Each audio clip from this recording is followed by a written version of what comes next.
Quero deixar um texto da Palavra de Deus para o seu coração. Se encontra no livro de Jonas, capítulo 1, o verso 2, 3 e 4, que diz assim: Levanta-te, vai à grande cidade de Nínive e clama contra ela, porque a sua malícia subiu até mim. E Jonas se levantou para fugir diante da face do Senhor, para Tarsis. E descendo a Jope, achou um navio que ia para Tarsis. Pagou, pois, a sua passagem e desceu para dentro dele para ir com eles para Tarsis, diante da face do Senhor. Mas o Senhor mandou ao mar um grande vento, e fez-se no mar uma grande tempestade, e o navio estava para quebrar-se. Todos nós já ouvimos a história do profeta Jonas. Deus, ele dá uma ordem para que Jonas vá até a grande cidade de Nínive e pregue contra ela, porque a maldade do povo havia chegado até Deus e Deus não estava contente com aquela situação. E Deus ele fala para Jonas: se levanta e vá à grande cidade de Nínive, né? E pregue contra ela. No verso 3, a Bíblia vai dizer que Jonas ele se levantou para fugir do Senhor. Outras traduções vão dizer que Jonas ele só foge, não diz que ele se levanta, né? Mas Jonas ele se levanta e ele quer fugir de Deus. E quantos de nós temos nos levantado para fugir de Deus? Temos nos levantado para nos afastar da presença do Senhor, porque nós não queremos cumprir a ordem dele para as nossas vidas. O salmista, no Salmo 139, vai dizer que para onde irei, para onde fugirei da presença do Senhor? Se eu subir, Deus está. Se eu descer as profundezas, Deus também está. Então não há possibilidade alguma de nós fugirmos da presença de Deus. Não há possibilidade alguma de nós nos afastarmos dos olhos do Senhor, porque Ele nos vê, Ele nos conhece, Ele nos contempla, Ele sabe de todas as coisas.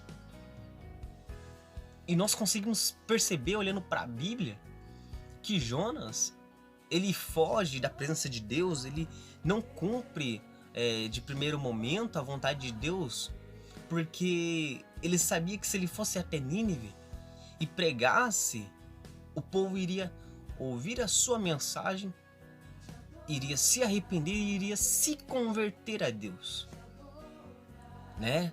E o interessante é que Jonas ele se opõe a ir até a grande cidade de Nínive porque ele temia as consequências.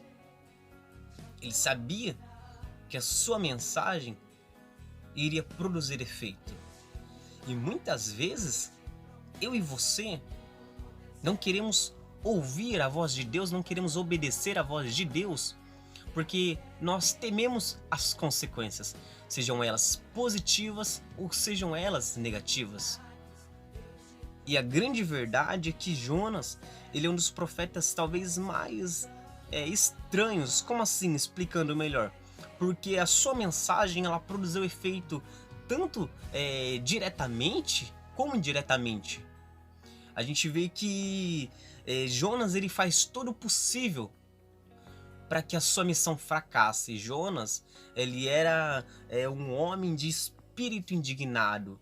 Jonas ele era um homem de um preparo assim insatisfatório. Ele estava indo contra a sua própria vontade.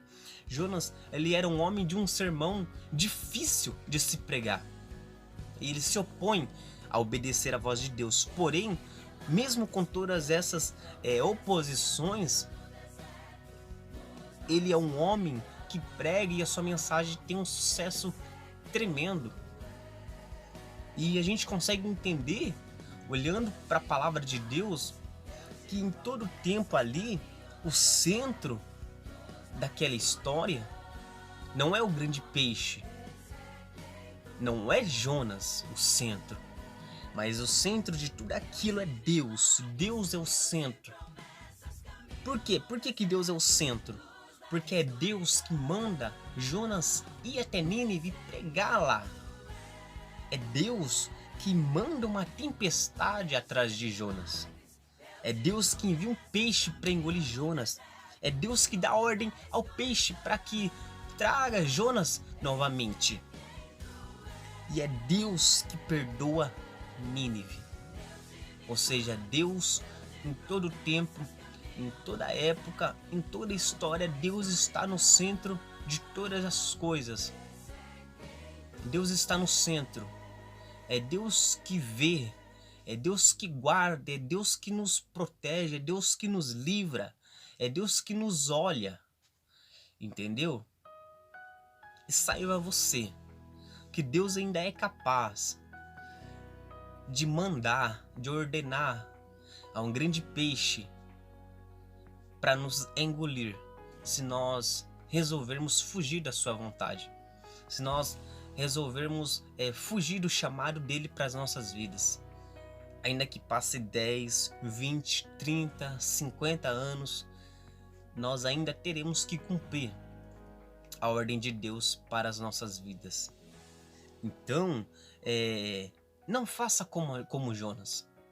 Não sejamos como Jonas.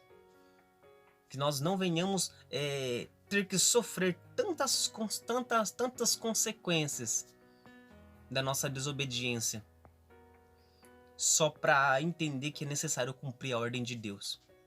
Jonas, ele resolveu fugir, ele comprou a passagem, ele foi para fugir de Deus, ele entrou naquele navio.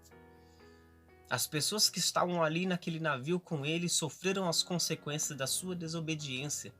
Olha que trágico, olha que tragédia.